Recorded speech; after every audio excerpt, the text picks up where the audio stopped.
Alrighty guys, today I'm going to show you how to do your annual maintenance on a 1984 Honda ATC 125M, and this varies for most of the ATCs. It's the same deal, so hope you can gather some information on this, on keeping these old bikes. Right now it's the year 2016, and this thing's been running since 1984, so a little bit of maintenance and keep these things running for a long time.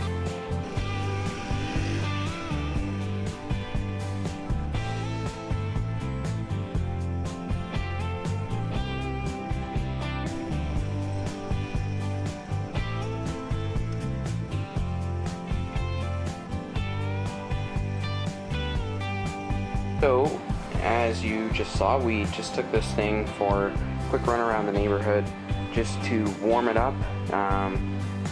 And first thing we're going to do is change the oil on this.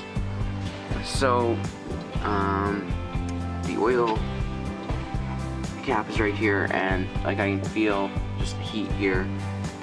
So the engine's warm. The reason you want to take it for a quick run first is because actually I'm just going to undo the seat lock lever, which is right here.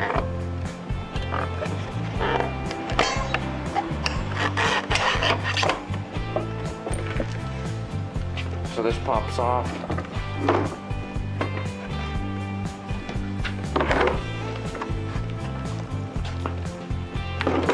And you just set that aside. And maintaining or servicing your ATV, always refer to your owner's manual. This is the original one, and it will tell you everything you need to know about your maintenance. It has a maintenance schedule. Also, if you pick up one of these, this is an old one. This is, my uncle had it. So this is a Simer. I'm sure everybody's familiar with them, and their repair manuals for vehicles. They make these for ATVs as well, and ATCs obviously. This was 1993, I believe this was published, and it is super handy for really breaking down and doing serious repairs. So if you get yourselves one of these, it's a very useful tool, especially when we restored these, because they've been sitting for a long time. This was a very handy to have. Another useful thing you should know with your ATC is in the back here. It has a little compartment, watertight compartment. It has a little bag, tool bag, and in it you have just about everything you need to perform your regular service to your bike.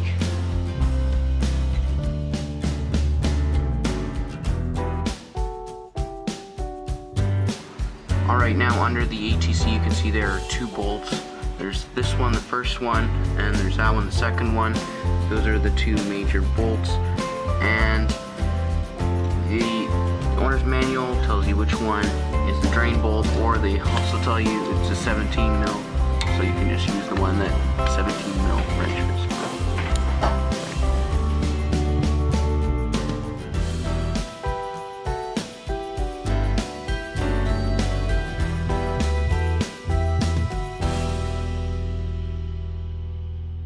Okay, now just turn that recoil starter, get that engine turned over a couple times, and spit the rest of that oil out. Now in terms of tightening it, you don't need violent here, but just give it a good 3/4 turn. Last thing you want is snapping that bolt. Today I'm going to be filling this up with 20 W50 SAE motor oil, and in the book here it shows a chart for what you can fill it up with, and it all depends on your temperatures of riding. So this is a pretty, normally 10W30 works fine. 10W30 will work no problem, or this is pretty much covers anything from -8 up to over 30 degrees Celsius. 10W30 I think actually goes below -8, that's Celsius, not Fahrenheit. So that's what we're going to be using. This is just because I have it. I'm not going to go buy another care of this if I don't need to.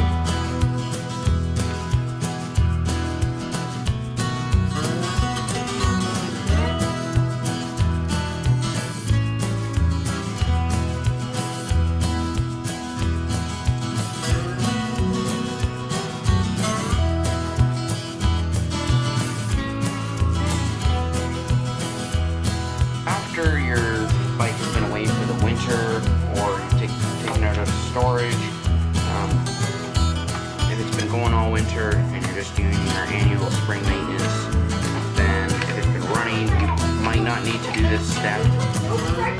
But it's always good to check your battery fluid level. You can just tell there's the lower and upper level. You go ahead and check that, and if it needs some more, then go ahead and do that. Also, great if you can take a trickle charger. It's good if you can actually plug this in and just keep the battery topped up over the winter. Also, taking this out of a bike is a good idea, but that's not for this video. These Noco Genius smart chargers I found have been really good for ATV, long tractor, smaller batteries like that. These things work great, so if you don't have one, that's pretty reasonably priced, and they work great for battery levels and trickle charging.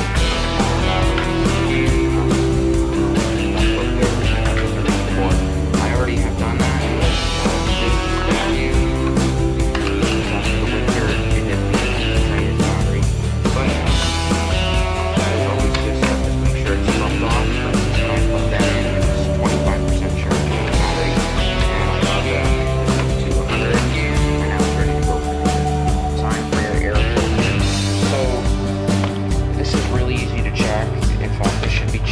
A lot more than once a year.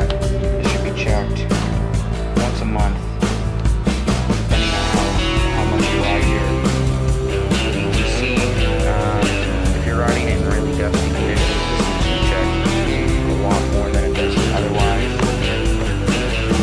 But still, really easy to pass.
So that's good. Now we can pop this right back on.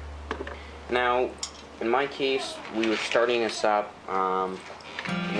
once every couple weeks throughout the winter, so the carburetor wouldn't clog up, and obviously not running it hard, but running it. And so we never drained the gas tank or carburetor or sprayed anything into the gas tank. But it's always a good idea.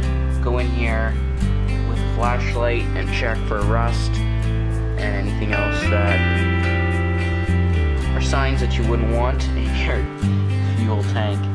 And to make sure everything's in good condition and nothing's floating around. Dry machine. So as you can see, there are two real access points at it. There's an inspection hole, which is right here, and in the rear there's a lubrication hole, which we will show you later. So first of all, we're going to pull the inspection cap off. Get it off, but just pull it in the center. That's the way it's made.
Okay, so take your spark plug out and then just inspect the insulation for cracking, chipping, anything like that. That's the ceramic white covering.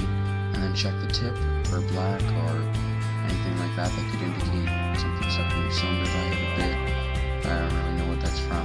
Just take note of it. Inches, not much firing. Then gap it. I didn't have my gappers on hand today. I lost them. Make sure that it's gapped properly. And then you should be set to throw that right back in.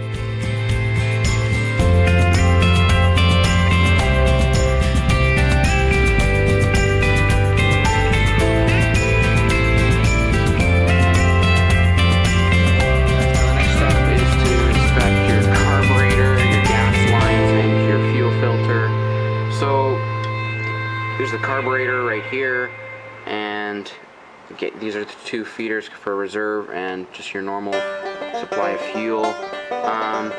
Just inspect these, you know, there's no fraying or anything, and there's no leaking fuel. I filled this bike up with fuel, I ran, so make sure you inspect. I should have pointed that out earlier.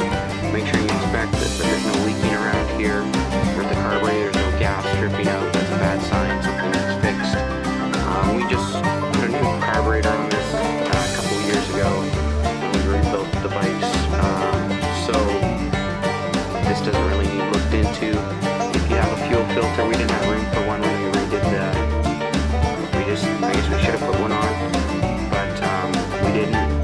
So if you have one, you should check, and I should probably put one on. Now, as you see, when I put my finger on here, it spilled some fuel out. So that screw remains tightened up. It's not a problem with the fuel.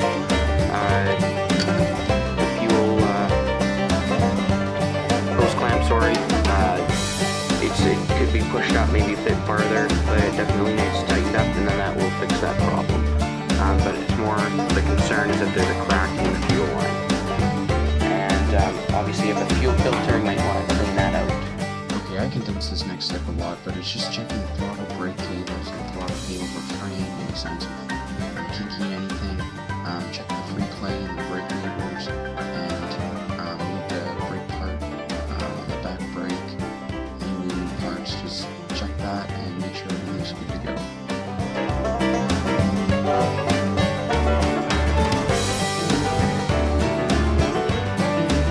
So the last step is to inflate your tires, proper PSI. They're supposed to be inflated to 2.2 PSI, which is, yes, very low, but this is suspension basically, so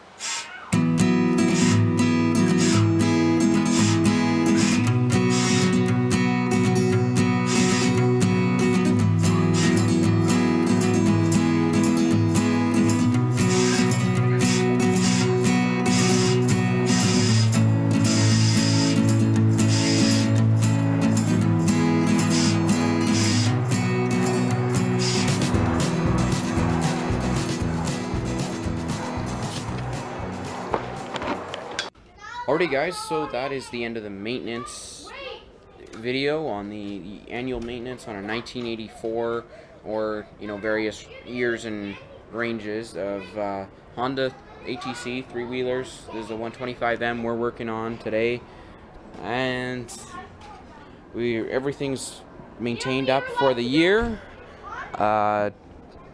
Everything's looking good, other than we're gonna wash her down tomorrow and possibly take you guys along for that. But yeah, that'll wrap it up for this one. Hope you enjoyed. Don't forget to subscribe, rate, comment, share, and give me some video suggestions. Hope you're enjoying your summer, and we'll see you on the next video.